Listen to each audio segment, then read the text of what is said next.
Welcome to this CARES lesson on taking action against unfairness. Hopefully, you are already in your AB partners. Looking at this slide, think about which squirrel best reflects how you feel today and why. When your teacher gives you the signal, be prepared to share with your AB partner your response. You can use the sentence frame, I feel like squirrel number blank because blank. Taking action against unfairness. Teachers, if you have not already shared the Pear Deck with your students, please do so now. Please ensure the Pear Deck is set to instructor pace. Here are the essential questions you will be able to answer at the conclusion of the lesson. What factors influence your moral development, and how do those factors influence your sense of right and wrong? How do the motivations and actions of upstanders, bystanders, and perpetrators compare? And in what ways can you make a difference in the types of decisions you make that may positively impact others?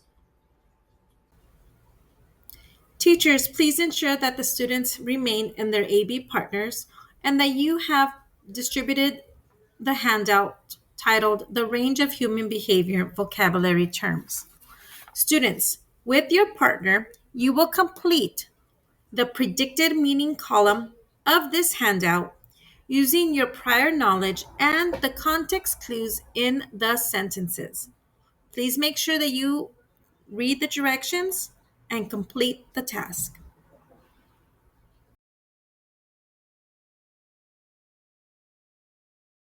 Video called Be an Upstander. As you watch the video, look back at your predicted meanings. Are there any definitions you would like to change or add to once you watch the video?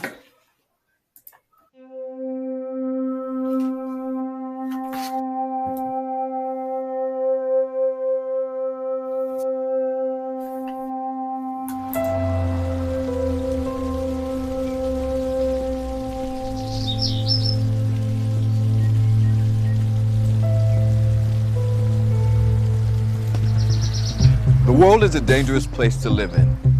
Not because of people who are evil, but because of the people who don't do anything about it. Albert Einstein. What does that mean? It basically means to be an upstander when faced with a difficult situation. Does anyone here know what an upstander is?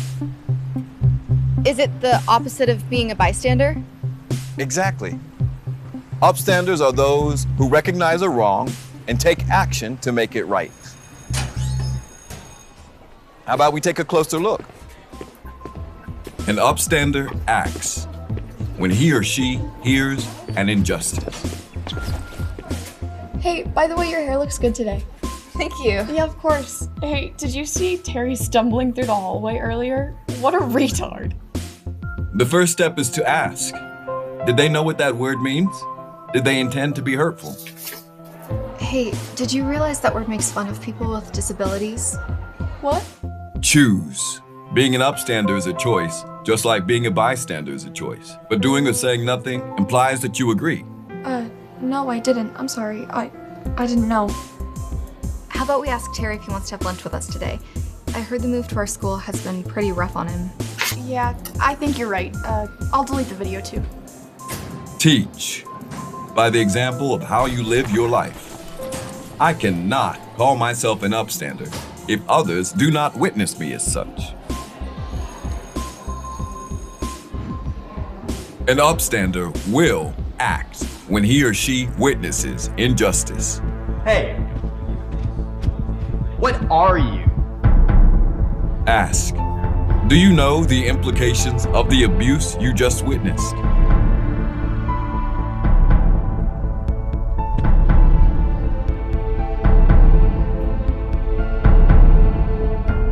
When you witness injustice, will you choose to be an upstander?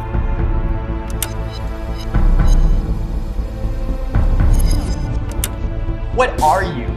Hey, leave them alone. We don't do that around here. We're better than hate.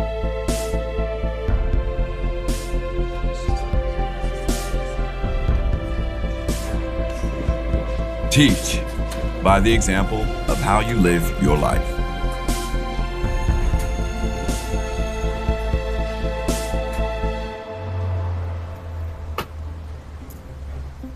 Does anyone here know what an upstander is?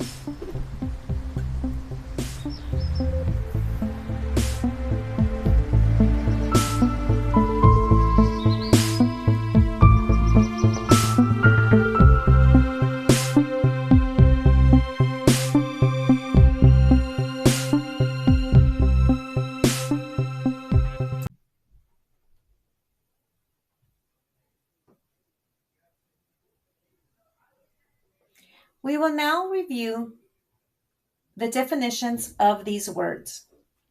We will begin by reviewing your predicted meanings, and then we will review the actual definition. Teachers, at this time, ask for volunteers to share their predicted meanings. The first word, perpetrator.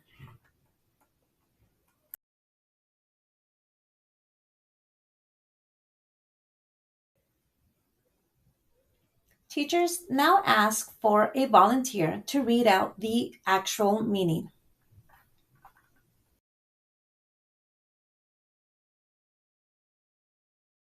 Teachers, please now ask for volunteers to read out their predicted meaning for the word victim.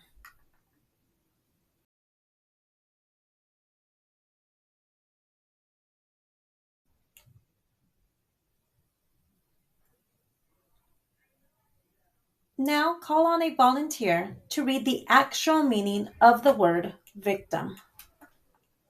Bystander. Teachers, call on volunteers to share their predicted meaning of the word bystander.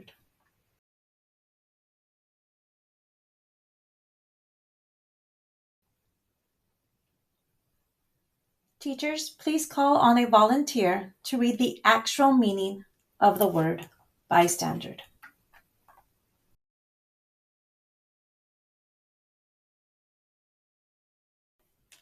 Next word, upstander.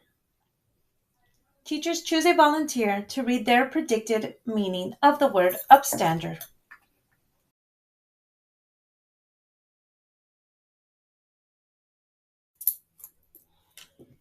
Teachers, call on a volunteer to read the actual meaning of the word upstander.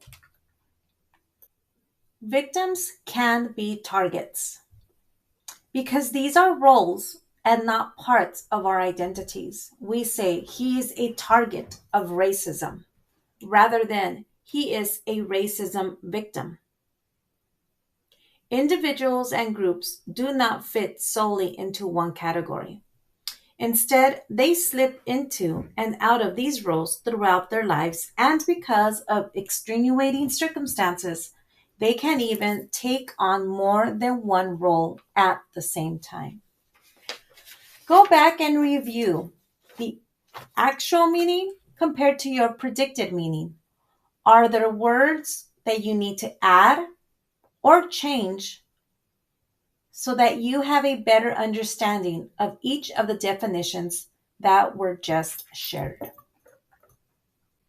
As a class, now brainstorm examples of how individuals and groups can slip into and out of these roles: perpetrator, victim, bystander, or upstander. List these examples and discuss how or why the movement might occur.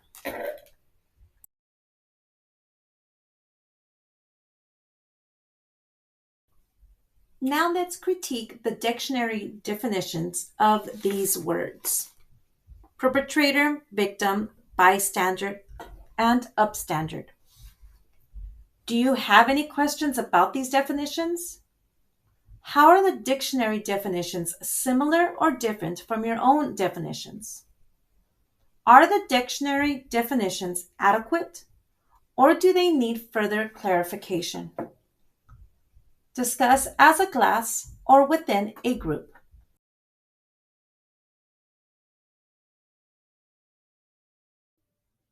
You will now be receiving the Roles People Play Anticipation Guide. This guide will give you practice on applying some of the new vocabulary terms in your own lives. Look to your teacher to give you further instructions on this activity.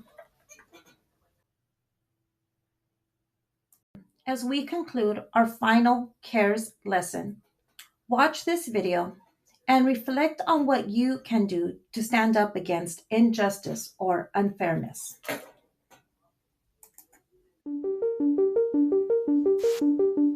I think that prejudice can easily be avoided if we are putting ourselves in other people's shoes. It doesn't help us or others to be negative towards groups or individuals. All it does is promote ignorance. You just have to keep an open mind and realize that everyone's different and you can't group people. Just saying that, oh, well, they're this skin color, they look like this, they have this hair color, they're from this country, so they must be like this. And of course, it's not really that simple. When people have prejudices, it comes from not being educated about that specific area.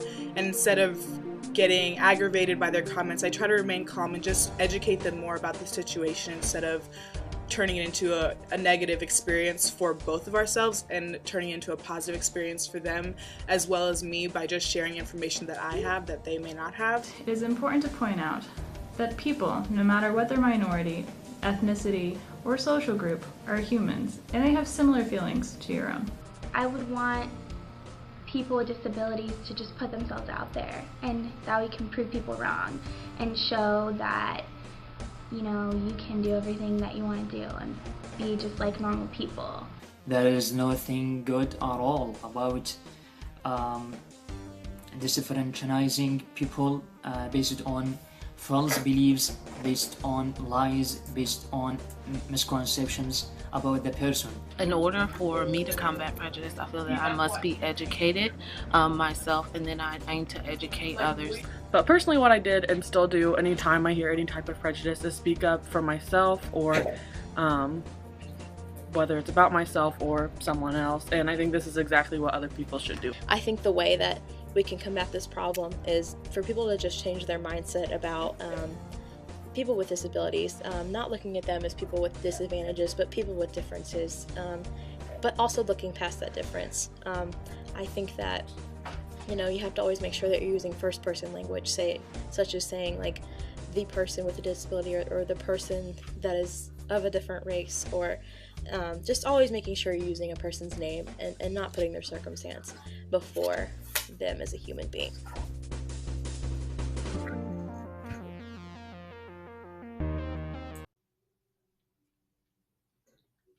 As an exit ticket, complete this statement with your reflection.